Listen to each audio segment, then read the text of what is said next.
வீட்டில் வேலை செய்த இளம்பெண் தாக்கப்பட்ட சம்பவத்தில் காவல்துறையில் சிக்காமல் தலைமறைவாக இருந்த பல்லாவரம் தொகுதியின் திமுக எம்எல்ஏவின் மகன் ஆண்டோ மதிவாணன், அவரின் மனைவி மர்லினா ஆகியோரை தனிப்படை போலீசார் கைது செய்தனர்.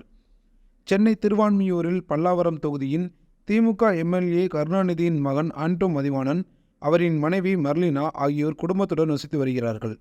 ஆண்டோ மதிவாணன் வீட்டில் கள்ளக்குறிச்சி மாவட்டம் உளுந்தூர்பேட்டைக்கு அருகிலுள்ள கிராமத்தைச் சேர்ந்த பெண் ஒருவரின் மகள் வீட்டு வேலை செய்து வந்தார்.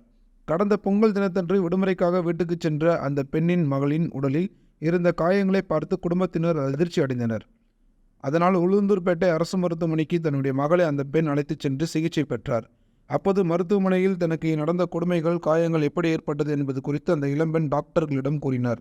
அதனால் உளுந்தூர்பேட்டை அரசு மருத்துவமனையிலிருந்து உளுந்தூர்பேட்டை காவல் நிலையத்துக்கு தகவல் தெரிவிக்கப்பட்டது. சம்பவம் நடந்த இடம் சென்னை என்பதால் நீலாங்கரை அனைத்து மகளிர் காவல் நிலையத்துக்கு உளுந்தூர்பேட்டை போலீசார் தகவல் தெரிவித்தனர்.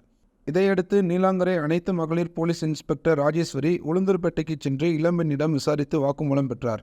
அதன் அடிப்படையில் கடந்த 19ஆம் தேதி நீலாங்கரை அனைத்து மகளிர் போலீசார் ஆண்டோ மதிவாணன், மர்லினா ஆகியோர் மீது வழக்கு பதிவு செய்து அவர்களை தேடி வந்தனர்.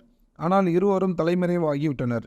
இதற்கிடையில் ஆண்டோ மதிவாணன் தரப்பில் முன்ஜாமீன் கேட்டு சென்னை உயர்நீதிமன்றத்தில் மனுவும் தாக்கல் செய்யப்பட்டது. இந்த நிலையில் வழக்கில் ஆண்டோ மதிவாணன், மர்லினா ஆகியோரை பிடிக்க 3 தனிப்படைகள் அமைக்கப்பட்டன. தனிப்படை போலீசாருக்கு ஆண்டோ மதிவாணனும் மர்லினாவும் தமிழக ஆந்திரா எல்லைப்பகுதியில் தலைமறைவாக இருக்கும் ரகசிய தகவல் கிடைத்தது.